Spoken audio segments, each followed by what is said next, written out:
12 ans. Ce livre s'appelle « C'est parfaitement normal ». Mais ça n'a rien de normal.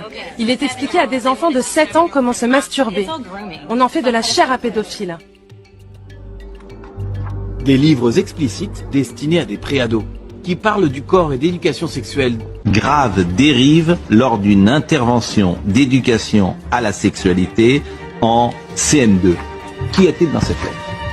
Alors en fait, SOS Éducation interpelle le ministre de l'Éducation nationale qui, vous vous rappelez peut-être, à la rentrée avait dit que la priorité pour lui était de mettre dès le primaire l'éducation sexuelle au cœur des enseignements. Alors et ces enseignements sont tantôt dispensés par l'infirmière scolaire, tantôt dispensés par la maîtresse, tantôt dispensés par des associations extérieures à l'école qui sont en fait des associations de lutte contre l'homophobie. Donc là, on voit bien qu'il y a une sorte déjà de confusion entre l'instruction et une forme de militantisme, etc. Et donc, nous, on a eu, au sein de l'Union pour la protection et la santé des enfants, dont je suis l'ambassadrice et parmi lesquelles se trouve l'association SOS Éducation, des plaintes de la part de parents qui nous disent que voilà, en CM1, des enfants 9-10 ans, au cours d'un atelier pédagogique, sont sortis complètement traumatisés, se bouchant les oreilles, disant je ne veux plus retourner à l'école, parce que l'infirmière scolaire qui se chargeait de l'atelier ce jour-là leur a expliqué que, je cite, et je m'excuse pour les personnes sensibles, pour le plaisir, une fille suce le pénis du garçon, 9 ans. Le garçon suce le vagin de la fille et peut avaler quelque chose. Pour le plaisir, la fille peut caresser délicatement les testicules du garçon. Il y a un développement psycho-affectif de l'enfant, il y a un développement cognitif, émotionnel, et là il y a une sorte d'effraction. C'est-à-dire que quand un enfant qui est immature biologiquement, qui est en pleine croissance, en pleine maturation relationnelle, entend des termes qui font effraction dans son imaginaire et dans la construction de l'image de son corps, il y a quelque chose qui relève du trauma. On va aller aborder la sexualité, elle vient faire effraction au développement psycho-affectif de l'enfant. Ça veut dire quoi concrètement? Quand on vient dire, et ça a été le cas dans l'école donc de Saint-Étienne, qui a une infirmière scolaire qui a abordé donc la sexualité au prétexte de venir répondre aux questionnements d'enfants, on est venu expliquer à des enfants de...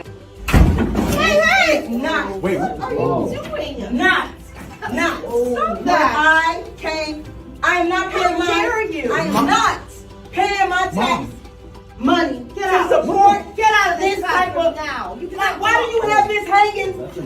And why do you have this hanging up? It's part of the students. No, it's not part of anything. That is uncalled for. We are paying you to teach history, and that's what you need to be teaching. Excuse me, this is a public school, little lady. You are excused. You are. Do you see what's on the side? No. This needs to go exactly where it is, in the garbage. You need to go in the garbage. I'm teaching my son to grow up to be a man. And I don't want you hanging on flag. I'm calling security. Hanging a flag up for you to sit up there and teach them the type of stuff I'm trying to keep them away from. I told you what would happen. I told you somebody parent gonna get mad. You need to be teaching history. 33, please. No, you need to be teaching history. Shut up. No, hey, I'm not getting out of nowhere. I'm not getting out of nowhere. Hey, no, you don't tell my son to shut up. You talking to me. Your son is failing. My son ain't failing. He needs to be failing because you got him flag hanging up of you. Over the United States of America. You need. Kembo mutata nzambe tamazulu. Au nom puissant de Malakima Congo, Malakima Mbala, Malakima Nkembo, Isaya Congo, Ina Isaya Congo, qui revient libérer, sauver et rétablir seulement son peuple qui est dispersé au-delà des fleuves des Koussi et parmi les Ngoï. Le bras droit du Père créateur de toutes choses, Isaya Congo, le Mazi, ne revient pas libérer ou sauver tout le monde, tous les Ngoï. Il ne revient pas libérer, sauver les anges non plus, mais il revient libérer, sauver seulement la postérité d'Abaala, qui est Yankaba, Jacob, que nous sommes. Sans Papelu Mbala Yisolele, il vous suffit de voir le début de cette vidéo pour comprendre à quel point c'est grave. Tout va de mal en pis. Tout va en cacahuète dans la maison du méchant. Edom est dans un état second. Il est dans le Béla, dans la désolation, l'abomination, la malédiction. Sa chute est brutale. Et ces genres de pratiques contre nature indiquent ou annoncent la fin du monde ancien, dominé par Édom, et le début d'un nouveau monde qui sera dominé par Jacob que nous sommes. Édom, c'est le seul peuple au monde qui subira un jugement céleste. Il sera détruit et exterminé par le feu, comme ce fut le cas sur Sodome et Gomorrhe. Et on le verra tout à l'heure là, dans les Saintes Écritures. Et j'en profite aussi pour vous exhorter, mes frères et sœurs. Ayez l'habitude de prier pour vos enfants, du moins pour ceux qui ont des enfants et qui sont parents et qui vivent en Occident, dans la maison du méchant Édom. Ayez l'habitude de prier pour vos enfants et surtout aussi de protéger vos enfants contre toutes ces formes de propagande LGBT, dans toutes ces formes, mes frères et sœurs. Ayez l'habitude de non seulement prier pour vos enfants, mais de protéger aussi vos enfants. Parce que vous devez savoir que Édom est en train de tout légaliser et il va tout légaliser. Il va tout dépénaliser. Vous avez déjà au Canada, avec la cocaïne qui est légalisée, dépénalisée. Vous avez en Espagne, Édom vient de légaliser la zoophilie, c'est-à-dire des rapports sexuels avec des animaux. Édom vient de légaliser ou de dépénaliser la pédophilie. Donc Édom va tout légaliser. Tout ce que la loi interdit, eh bien, Édom va le dépénaliser. Et tous ceux-là qui pensent que le monde va retourner à la normale, se trompent. Ils se trompent. Parce que, mes frères et sœurs, vous devez savoir que les diables, Satan, le serpent ancien, utilise son peuple, qui sont les Édomites. Ça, on vous l'a déjà démontré à travers nos précédentes vidéos. C'est-à-dire qu'ils savent qu'il leur reste peu de temps. Le temps leur sont comptés. Et là, ils vont accélérer leur agenda. Donc, vous allez remarquer que dans les mois, dans les jours qui viennent, ça a déjà commencé, et ça va s'accélérer à une vitesse supersonique, mes frères et sœurs. Tout va s'accélérer à une vitesse supersonique. Donc, le monde du méchant édomite va aller de mal en pis. Et ça va s'accélérer, comme je viens de le dire, à une vitesse, je vous dis, supersonique. Alors, mes frères et sœurs, protégez et ayez l'habitude de prier pour vos enfants. Même dans les bandes dessinées, vous voyez comment ça devient de plus en plus fréquent, cette propagande des LGBT, tout ça. Et ayez aussi l'habitude de voir ce que vos enfants regardent dans des bandes dessinées. Je sais que c'est très difficile, c'est un peu compliqué aussi, mais faites un effort. Parce que là, Édom va tout polluer. Édom est en train de se préparer à tout polluer. Alors, mes frères et sœurs, préparez-vous à fuir la maison d'Édom, l'Occident. Quand vous verrez des Noirs en train de fuir en masse l'Occident pour retourner en Afrique, n'y restez pas, mes frères et sœurs. Fuyez aussi en Afrique. L'Esprit, comme on nous l'a fait voir à plusieurs reprises. Et c'est pour cela que nous sonnons de la trompette. Pour vous prévenir, à vous préparer à ces grands événements. Alors, nous allons aller lire quelques écritures pour vous révéler qui est l'homme impie. Nous allons aller prendre le Ntsafia Yilimaya, que vous appelez le rouleau de Jérémie. Ntsafia Yilimaya, le chapitre 49, à partir du verset 17 jusqu'au verset 18. Alors, la Coma nous dit ceci. Édom sera un objet de désolation. Tous ceux qui passeront près de lui seront dans l'étonnement et siffleront sur toutes ses plaies.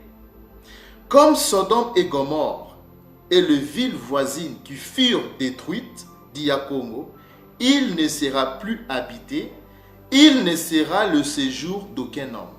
Donc nous comprenons à travers ce passage que Édom va subir un jugement céleste.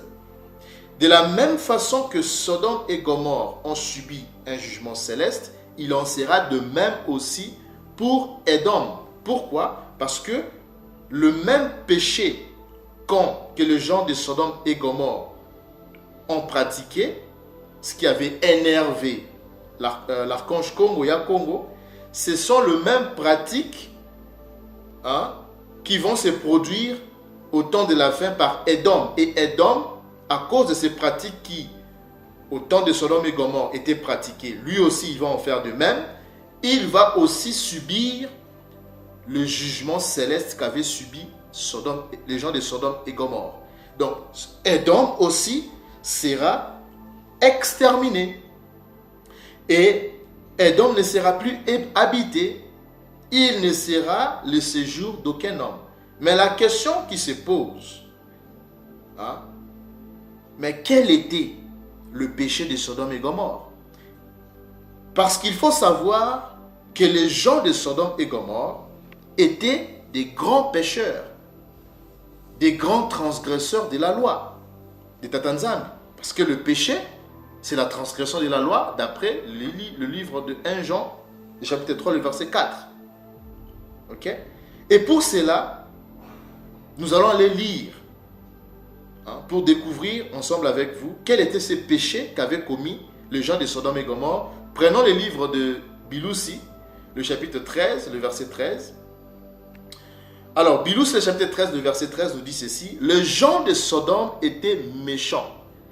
Et vous savez que parmi les caractéristiques des Édomites, d'Édom, d'après le livre de Malachie, le chapitre 1er, le verset 4, on dit que c'est un pays, on vous appellera pays des méchancetés. Ça, vous le savez. Donc, le méchant, c'est Édom. Donc, ce sont des caractéristiques qu'on retrouve chez ce peuple-là, édomite. Donc, si nous revenons dans Biloussi, le chapitre 13, le verset 13, on nous apprend que les gens de Sodome et Gomorrhe étaient aussi des méchants. C'était des grands transgresseurs ou des pécheurs de la loi de Tatanzambi. Des pécheurs contre Tatanzambi. Et même si nous prenons une autre écriture, toujours dans Biloussi, on va prendre cette fois-ci Biloussi, le chapitre 18, le verset 20, vous allez voir qu'on nous dit que et Yakongo dit, le cri de Sodome et Gomorrhe s'est accru et leur péché est énorme. Vous voyez ça? Mais quel était alors le péché, la faute, le crime de Sodome et Gomorrhe? Parce que jusque-là, on nous dit que c'était des grands pécheurs et leur péché était énorme. Mais c'est quoi ces péchés-là? Pour mériter, quelle était cette faute, ces crimes, ces péchés de Sodome et Gomorrhe pour mériter un tel jugement céleste? Et pour cela, nous allons aller prendre Nsafia Yike Saïla, que vous appelez le rouleau d'Ézéchiel, le chapitre 16. Prenons Ézéchiel, le chapitre 16, à partir du verset 49 jusqu'au verset 50.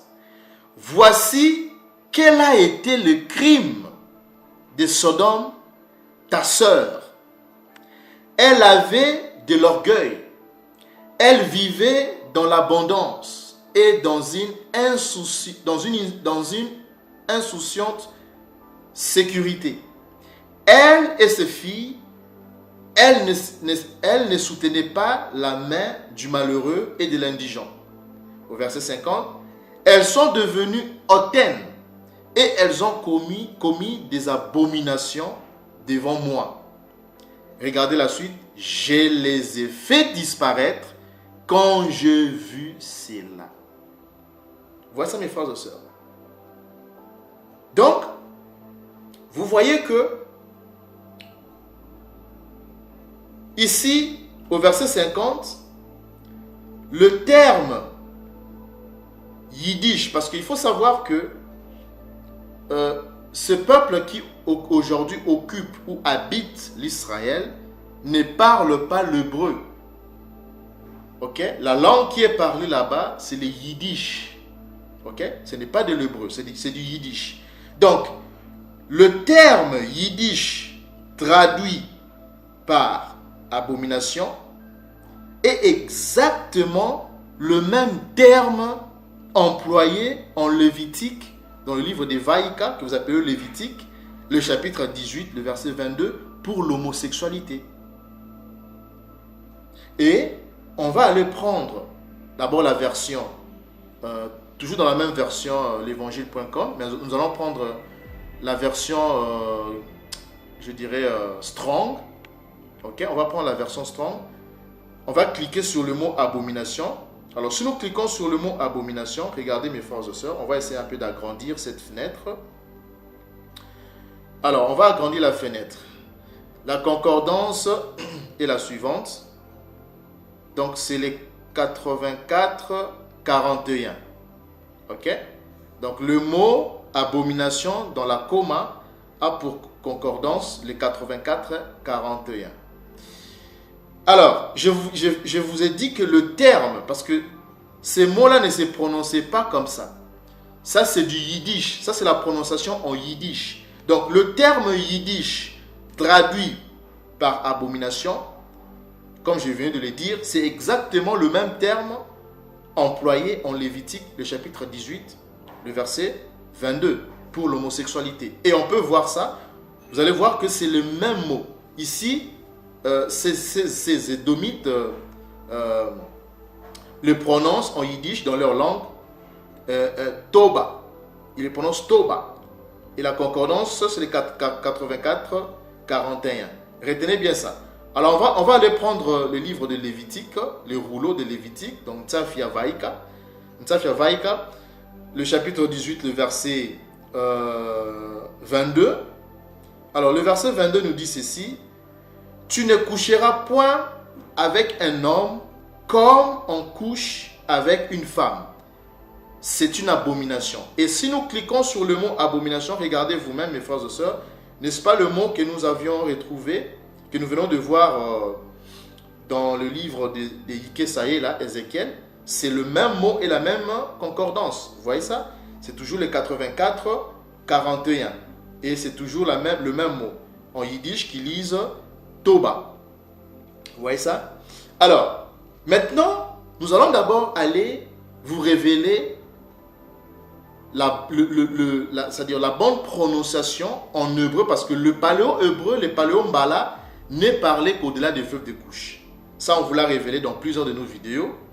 Donc, ce que nous allons maintenant faire, nous allons faire une étude profonde sur ce mot abomination. Parce qu'on nous a dit, d'après Lévitique, que lorsque un homme couche avec un homme, de la même façon, comme si on couchait avec une femme, c'est une abomination. Mais ces mots-là, abomination, comment nos pères le prononçaient? Parce que nous savons que nous sommes ce peuple-là, nous parlons le vrai paléo-mbala. Ok? Alors, nous allons faire une étude. D'abord, c'est quoi? On va vous révéler ce mot-là, parce que nos pères ne le lisaient pas Toba. C'était pas Toba. Ok? Donc, on va commencer d'abord par l'origine du mot. On va d'abord aller étudier l'origine du mot. On dit que ça vient de quoi? On va cliquer sur l'origine du mot. La concordance, c'est... un instant, mes frères et sœurs. La concordance, c'est le 85, comme vous pouvez le voir. C'est le 85-81. Et en yiddish, ils les lisent tab. Dans les Édomites, ils les lisent tab. Ok? Et ça veut dire quoi? Comme définition, on dit que type des mots, c'est un verbe. Et vous avez comme définition en yiddish, parce que ce n'est pas l'hébreu, hein, en hébreu, ça ne se dit pas tab, voilà. Alors, en yiddish, ce mot-là, c'est un verbe, c'est quel verbe? C'est le verbe, retenez bien ça mes frères et sœurs, c'est le verbe avoir déshonoré, vous voyez ça? Donc, c'est le verbe dédaigner, ok? C'est dédaigner, c'est avoir déshonoré.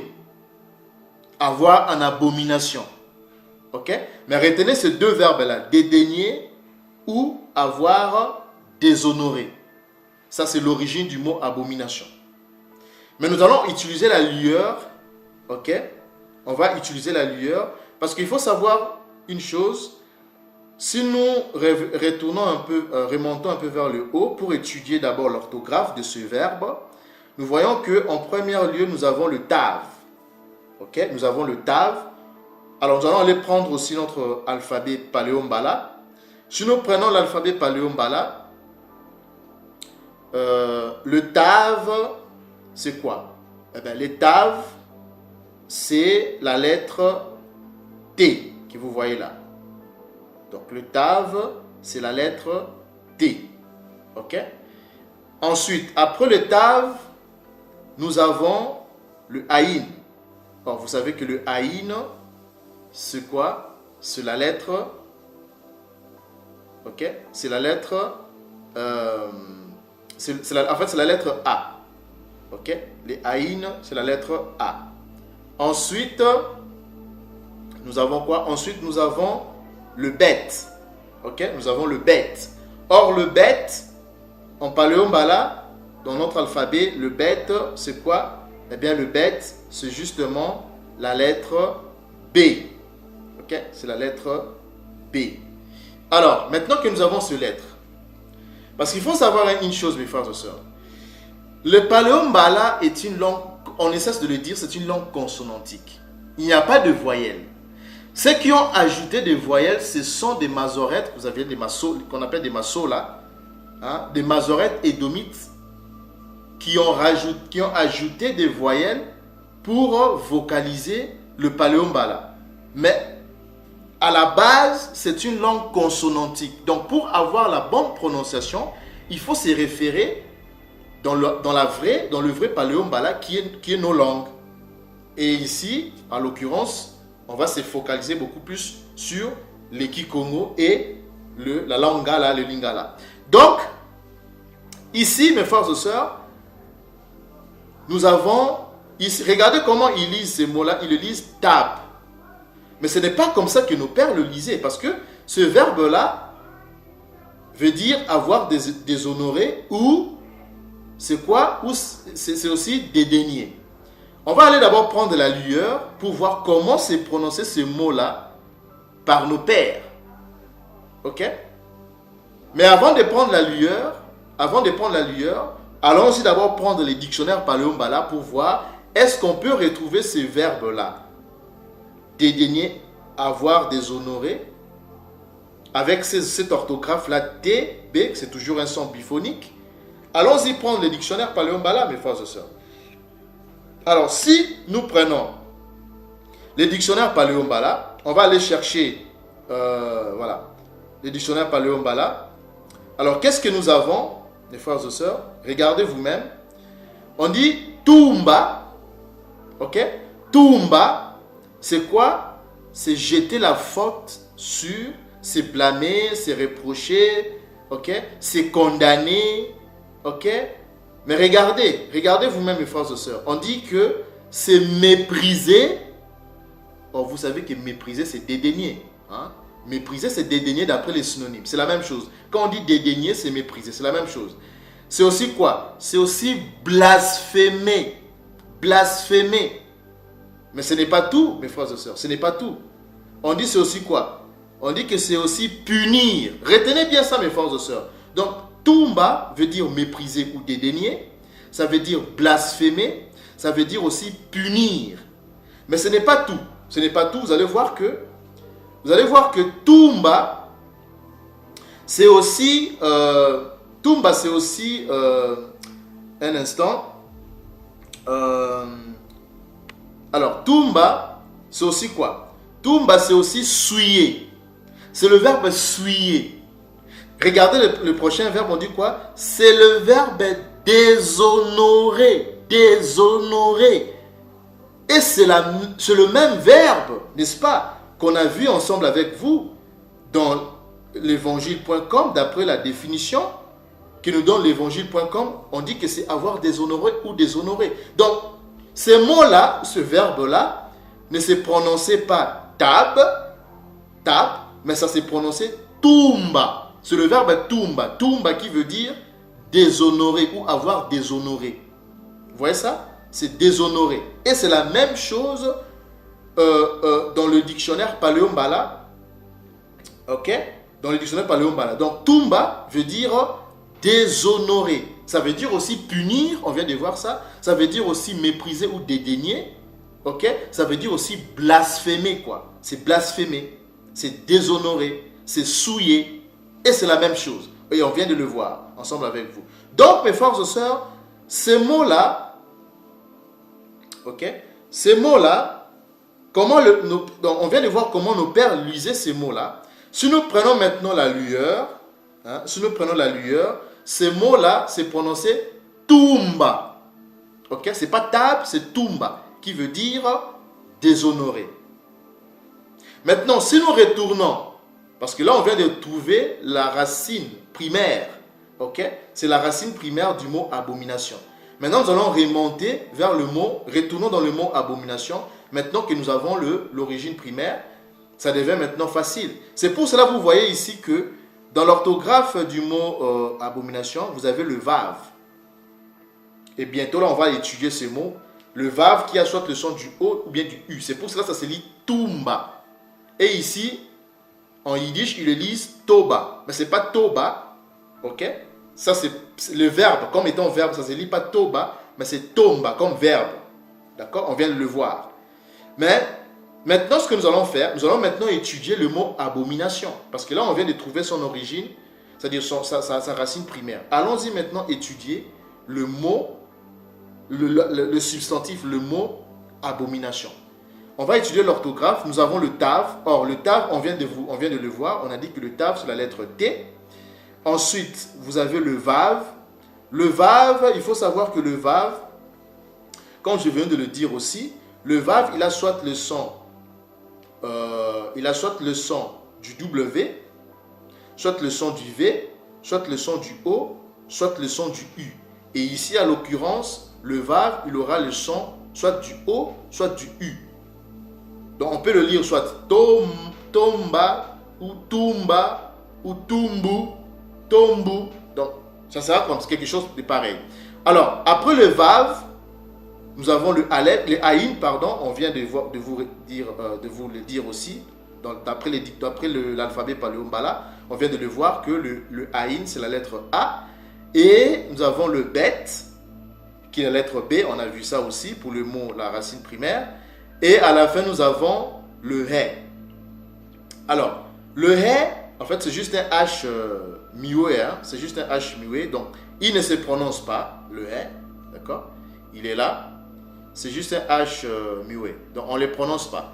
Donc, ici, nous avons toujours un son biphonique. Alors, comment on va se lire ces mots-là? Parce que, d'après les définitions que nous donne l'évangile.com, on dit que ça veut dire abomination. Ok?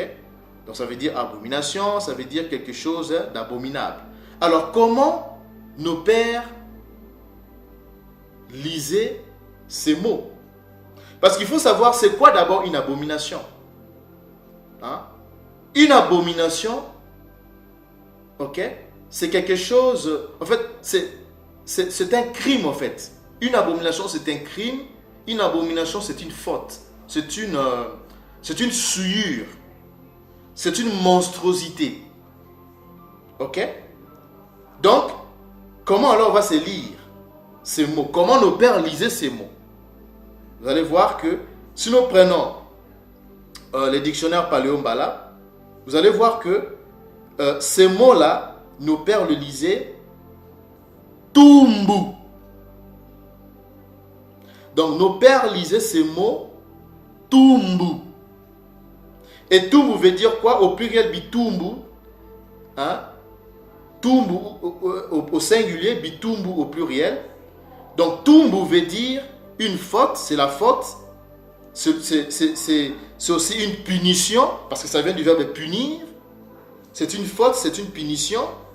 C'est quoi? C'est une correction, c'est une blâme, ce sont des malédictions. Vous voyez ça? Donc, c'est aussi une abomination. Parce que vous allez voir que ce sont juste des synonymes. Donc, une abomination, c'est une faute. Une abomination, c'est un crime. Et vous allez voir que si nous prenons synonymo.fr, vous allez voir que le mot abomination a pour synonyme une faute. Ok? Parce que c'est quoi une abomination? Une abomination, c'est un crime. Ok? Une abomination, c'est un crime.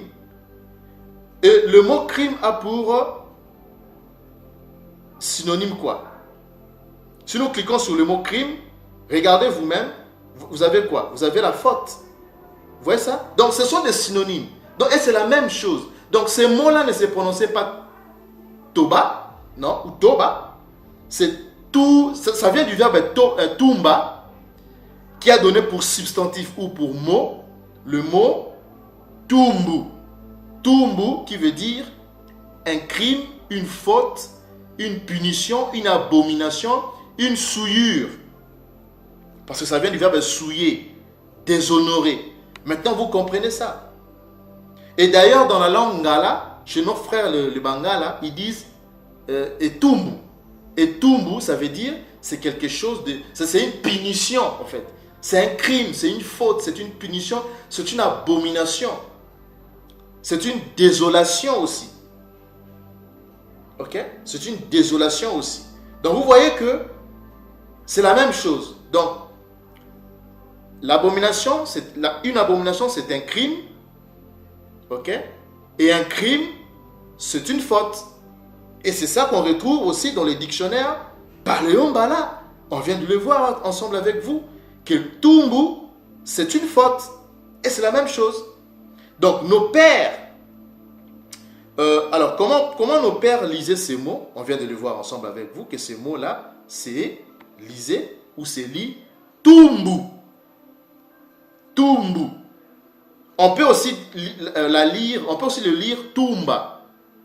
Ok? Par exemple, chez nos frères ngala, quand par exemple il y a une monstruosité qui vient de se commettre dans la communauté, par exemple, je donne un exemple comme ça. Par exemple, voilà, on vient d'arrêter, de prendre en flagrant délit, par exemple, un papa qui vient de violer un bébé de 5 ans, plutôt un enfant de 3 ans ou de 2 ans. Vous allez voir que dans la foule, des gens qui vont entourer la maison, il y aura des gens qui vont crier, après avoir entendu la nouvelle, cette information, il y aura des gens qui vont crier dans la foule, « Etumbae !» Donc, comme pour dire, une monstruosité vient de se commettre. Un crime vient de se commettre. Donc, Etumba, en Ngala, en Lingala, Tumba ou Etumbu, donc Etumbu ou Etumba, en Lingala, Tumbu ou Tumba, en langue, en paléombala, c'est-à-dire en bala kikongo. Vous voyez ça? Donc, ce mot-là, c'est lisé Tumbu ou Tumba, qui veut dire abomination, une faute, un crime. Parce que ce qu'il faut savoir aussi, c'est quoi? C'est que ce mot-là, quand vous utilisez ce mot-là, c'est tellement profond, hein, ce mot-là. Je vais vous montrer quelque chose. Attendez. Est-ce que j'ai vu ça? On dit quoi? On dit que, regardez, on dit que Tumbu, c'est quelque chose qui devrait vous attirer une punition. C'est-à-dire, c'est quelque chose, c'est un crime, c'est une abomination qui s'ensuit, qui est suivi d'un châtiment, d'une punition. C'est-à-dire, vous devez être puni de cet acte que vous avez commis. C'est ça, le vrai sens de ce mot Tumbu ou Tumba. Donc, c'est une abomination, c'est une faute qui est suivie d'une punition sévère, d'un châtiment. Vous voyez ça? D'une malédiction. Vous comprenez ça maintenant, mes frères et sœurs? Donc voilà le vrai sens, le vrai mot, la bonne prononciation du mot abomination. Donc ça, on vient de vous le révéler, on vient de voir le mot abomination, que ce mot-là, nos pères le lisaient Tumba ou Tumbu. Ok? C'est Tumba ou Tumbu. Alors maintenant que nous avons découvert on a découvert cela, ce que nous allons maintenant faire, c'est que parce que la question était celle-ci: quel était le péché qu'avaient commis les gens de Sodome et Gomorrhe? Et là, on vient de voir que ces péchés-là, d'après le livre de comment dirais-je, de Yikesae là, donc Ézéchiel, d'après Ézéchiel, on vient de voir que ce péché-là n'était rien d'autre que l'homosexualité. Parce que ce mot-là, abomination, ok, c'est le même mot qu'utilise aussi Lévitique, donc Vaïka. Dans le livre de Lévitique 18, 22 qu'on a lu, ce même mot-là, Ézéchiel utilise pour le mot abomination, c'est le même mot aussi que Nabi Massa, que vous appelez Moïse, va utiliser dans le livre de Lévitique. Donc, c'est quelle abomination dont il faisait référence? Il faisait référence à l'homosexualité, mes frères et sœurs. Il faisait référence à l'homosexualité. Et vous allez voir que, et vous allez voir que c'était, enfin, vous allez comprendre que c'est vraiment l'homosexualité dont il est question ici. Alors pour cela, nous allons prendre le livre de Yaoundé, que vous appelez Jude. Hein? Le livre de Yaoundé, Jude, le chapitre 1er, ok? Pour voir ensemble avec vous que c'est réellement l'homosexualité dont il est question ici. Donc, le livre de Jude, c'est pas Jude, son nom c'était pas Jude, c'était Yaoundé. Le chapitre 1, le verset 7, ok? Si vous prenez d'autres versions, on dit « Comme Sodome et Gomorrhe et le ville voisine, qui se livrèrent comme eux à l'impudicité et à des vices contre nature », vous voyez? On dit quoi? Si vous prenez même d'autres versions, on dit à des pratiques ou à des vices contre nature.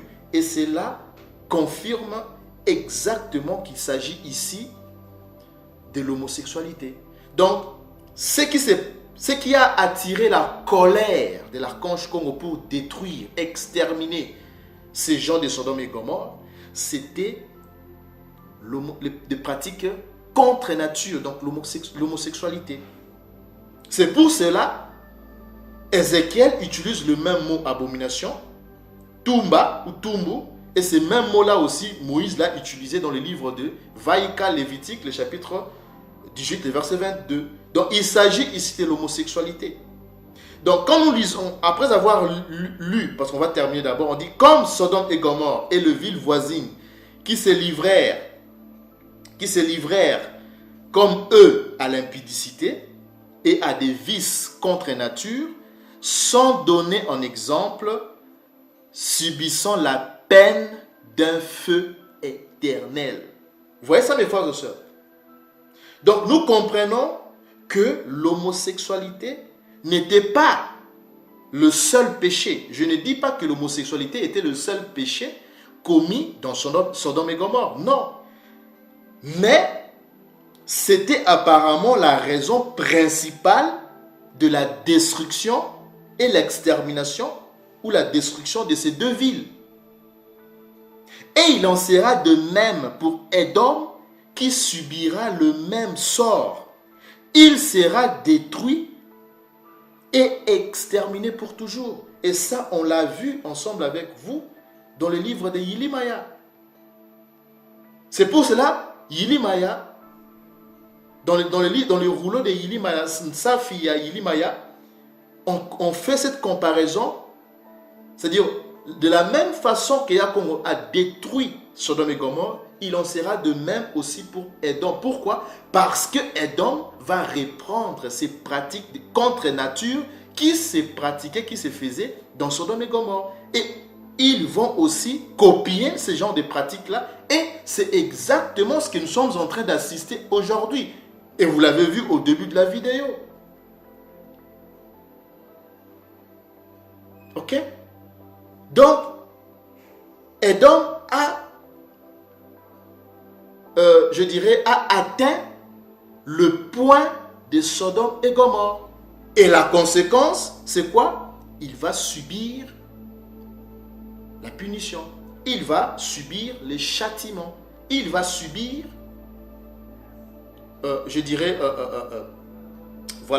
un jugement céleste. Ils seront détruits et exterminés pour toujours, comme ce fut le cas avec Sodome et Gomorrhe, par un feu éternel. Et on vient de le lire ensemble avec vous, mes frères et sœurs. Parce que ce qu'il faut savoir aussi, c'est que, mes frères et sœurs, on va aller d'abord, revenons dans l'Ikesaïe là, Ézéchiel, le chapitre 16, ok, prenons juste le verset 50, regardez, on dit qu'elles sont devenues hautaines et elles ont commis des abominations devant moi. Et la conséquence c'est quoi? Regardez, je les ai fait disparaître. Quand j'ai vu cela, ça c'est Congo qui dit ça. Ça c'est l'archange Congo qui dit ça. Donc quand l'archange Congo a vu ça, ça lui a énervé. Et c'est ça qui a poussé à ce que l'archange Congo puisse exterminer cette population, ce peuple-là, et les deux villes. Et il en sera de même pour Édom. Édom sera exterminé pour toujours. Allez lire le livre d'Ésaïe 34. Isaïe, le chapitre 34. Ils seront exterminés pour toujours. Même le livre de Badia, que vous appelez Abdias, le chapitre 1er, le verset 10. Ils seront exterminés pour toujours, Édom. Donc, lorsque un peuple commence à faire de telles pratiques, la conséquence, c'est quoi? Ce peuple-là est destiné à disparaître. C'est un peuple qui est destiné à être supprimé de la terre.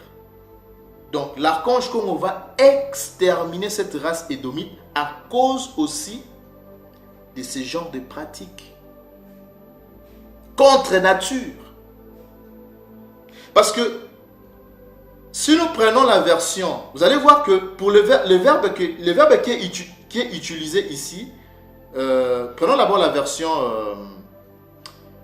je préfère qu'on prenne la version d'abord, la version, attendez un instant, la version Strong.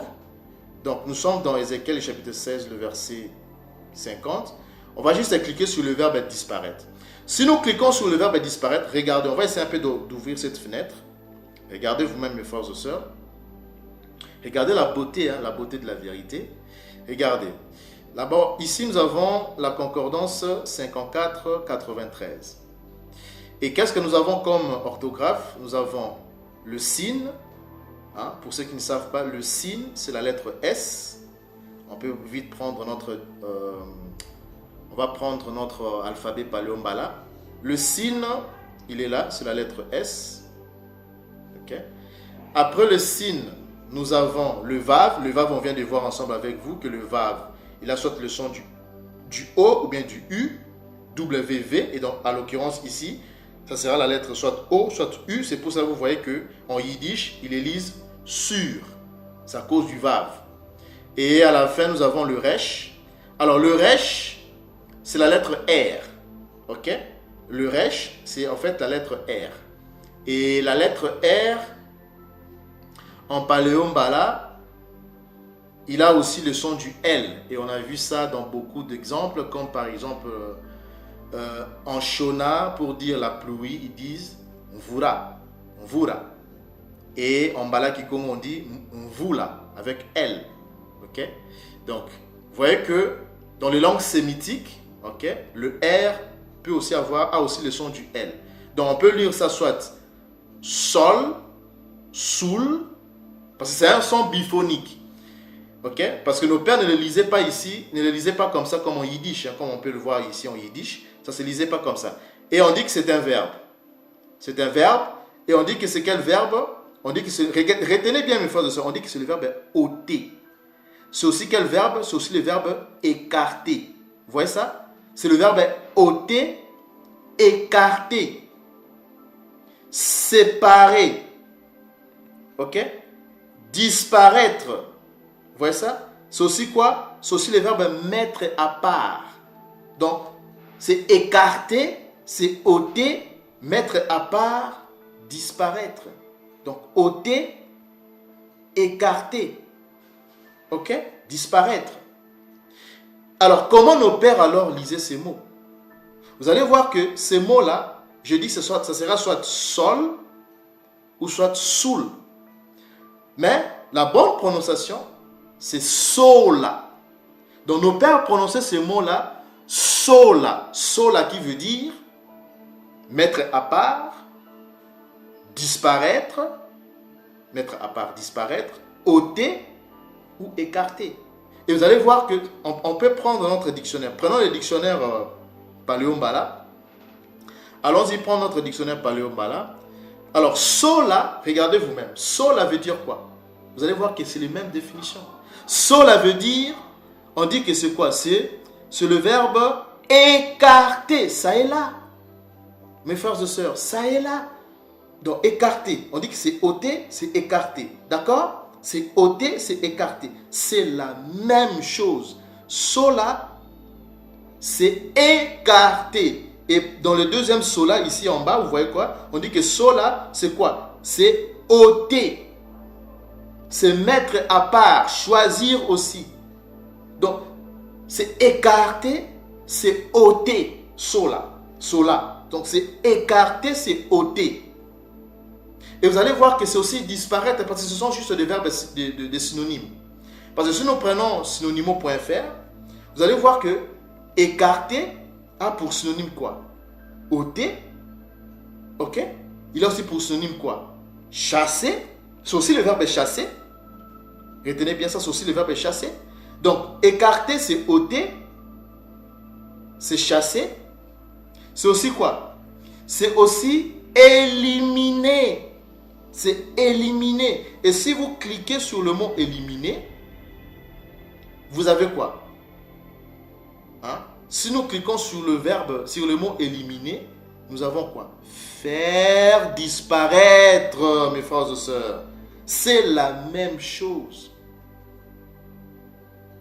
Donc, écarter, ôter, c'est faire disparaître, c'est éliminer. C'est aussi chasser. Donc, c'est ce mot-là qui fut utilisé, ok? Qui fut utilisé par Yike Sahela. Ok?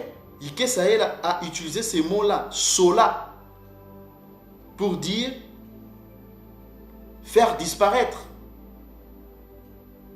Je les ai fait disparaître quand j'ai vu cela. Ça, c'est l'archange Congo qui parle. Vous voyez ça? Et vous allez voir que ce même verbe-là, sola, c'est le même verbe qui est aussi utilisé lorsque nous continuons à lire le livre des Lévitiques. Revenons sur le livre des Lévitiques, le chapitre... on va prendre le chapitre 18, toujours. Hein? Mais on va descendre un peu vers le verset... Continuer un peu vers le verset 23 et 24. Je vais vous faire voir quelque chose. Regardez. On dit que... D'abord, pourquoi je dis 22 jusqu'à 24. Tu ne coucheras point avec un homme comme on couche avec une femme, c'est une abomination. Donc c'est un tumbu. Tu ne coucheras point avec une bête pour te souiller avec elle. La femme ne s'approchera point d'une bête pour se prostituer. À elle, c'est une confusion. Et si vous cliquez sur le mot confusion, en fait c'est toujours le même mot. C'est tumbu. C'est toujours tumbu. Donc c'est une perversion, c'est une abomination. C'est toujours tumbu parce qu'on retrouve toujours le son biphonique TB. Parce que le L à la fin, le lettre finale généralement on ne les lit pas. Ok? Ils ne se lisent pas. Et au verset 24, regardez maintenant là où c'est encore plus, c'est-à-dire que ce que je voulais vous faire remarquer, regardez mes frères et sœurs, on dit, regardez, ne vous souillez par aucune de ces choses, car c'est par toutes ces choses que se sont souillées les nations que je vais chasser devant vous. Et lorsque vous cliquez sur le mot chasser, ce n'est pas ça là, mais c'est sola. C'est sola. Parce qu'on vient de voir avec vous que sola, ok, a pour synonyme, ok, c'est quoi? C'est écarter, c'est ôter. On a vu ça, ok? Écarter, ôter. On a vu aussi c'est quoi? C'est chasser, ok? On a dit aussi que sola, c'est quoi? C'est aussi mettre à part, disparaître, écarter, ôter, et c'est aussi chasser. ok, c'est aussi chasser. C'est ça qu'on a vu ensemble avec vous. Donc écarter, on a vu que écarter a pour synonyme chasser. Et vous allez voir que c'est le même verbe qui est aussi utilisé dans Lévitique chapitre 18, le verset 24. Donc c'est pas ça là, ces mots-là ne se lisent pas ça là, mais ces mots-là, nos pères le lisaient sola ou sola, qui veut dire tout simplement chasser. Ok, enlever, ok, vous voyez, c'est enlever. Enlever, c'est ôter, parce que ôter, c'est enlever. Ce sont des verbes synonymes. C'est écarter. Ok, c'est chasser. Vous voyez ça? C'est sola. Donc, faire disparaître. Donc, c'est ça la bonne traduction. C'est-à-dire que c'est, si nous revenons dans Lévitique 18, 24, on va relire ça, ok? On va relire ça un instant, mes frères et sœurs, on va relire ça. La Coran nous dit, ne vous souillez par aucune de ces choses. Ça, c'est l'archange Congo qui dit à son peuple, à nos pères. Car c'est par toutes ces choses que se sont souillées les nations que je vais... En fait, ici, ce ne sera pas... La bonne traduction, ça sera que je vais faire disparaître devant vous. Ou que je vais écarter, ôter devant vous. Ou même aussi chasser. Que je vais ôter, que je vais écarter, que je vais faire disparaître. Que je vais éliminer devant vous. Cela. Donc vous voyez que lorsque, même pour son peuple, même pour nous qui sommes son peuple, il nous interdit de pratiquer ce genre de choses qui sont contre nature. Et celui qui fait ça, il sera écarté, il sera ôté, il sera exterminé. Parce que quand vous lisez vers la fin, ok, quand vous lisez vers la fin, attendez, je crois que c'est vers, c'est vers le verset 29, il dit quoi? Car tous ceux qui commettront, c'est au verset 29, tous ceux qui commettront quelqu'une de ces abominations, donc de ces tumbus, seront retranchés. Et vous savez, le verbe retranché, c'est quoi? C'est kala. Donc, ils seront retranchés. Et kala, ça veut dire aussi battre, couper, tuer, en fait. C'est ça. Ils seront tués du milieu de leur peuple. Et la loi nous interdit ça. Celui qui pratique ça chez notre peuple, il doit être mis à mort. Vous voyez ça? Donc, il en est de même aussi pour des nations qui pratiquent cela. C'est la même sentence. Ces peuples-là sont destinés à être exterminés, à être mis à mort. C'est pour cela que Sodome et Gomorrhe a subi ces jugements célestes. Je ne dis pas qu'il n'y avait que ça, il n'y avait que l'homosexualité. Je ne dis pas ça. Il y avait beaucoup d'autres péchés.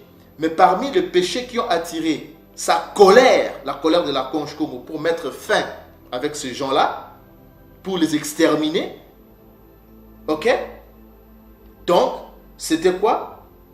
La raison principale, c'était ça, c'était l'homosexualité. Et c'est ça qui a poussé l'archange Congo à détruire ces deux villes.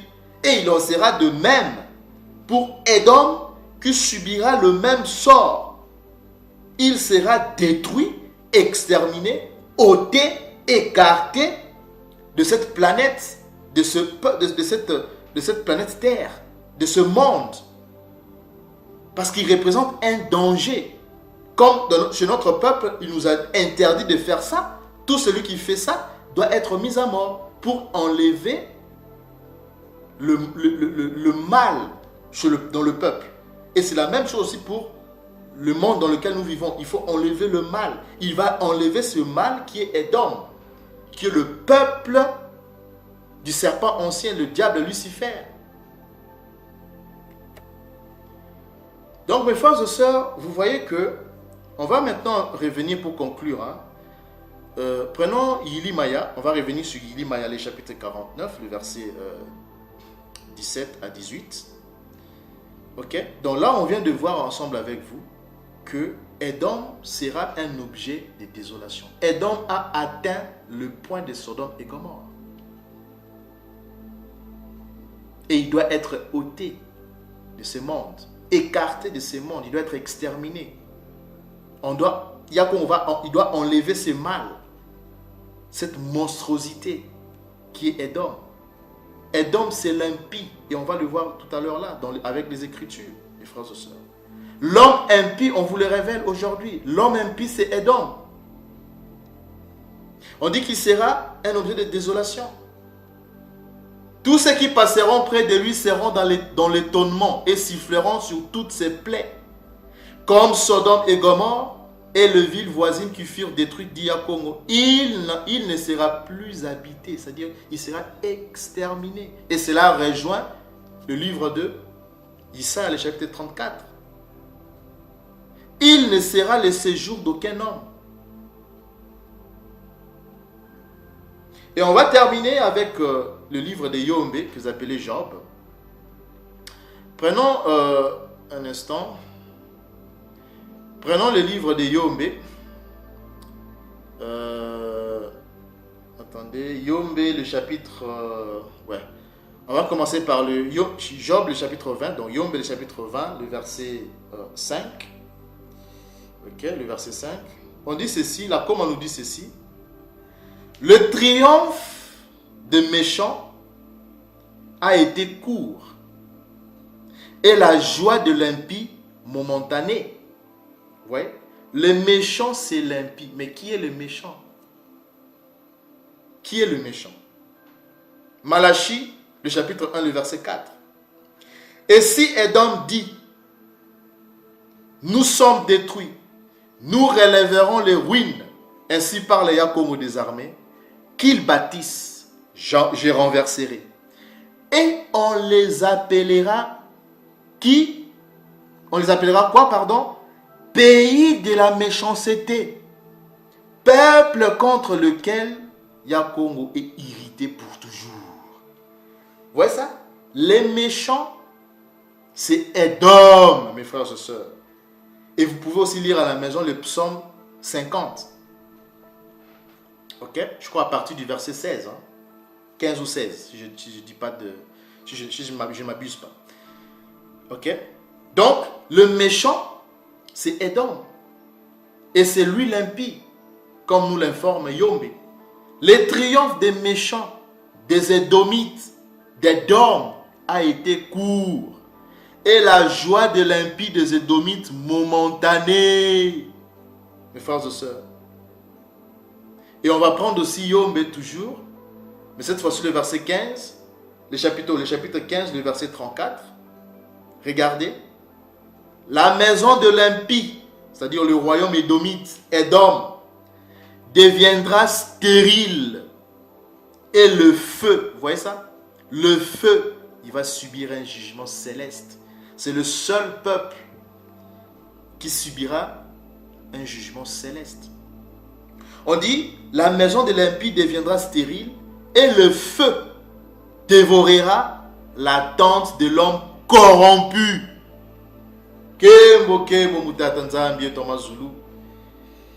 Gloire et honneur revient au Père. Sur ces, mes frères et sœurs, c'était la grande révélation d'aujourd'hui. On a voulu faire une étude, une vidéo sur l'homme impie.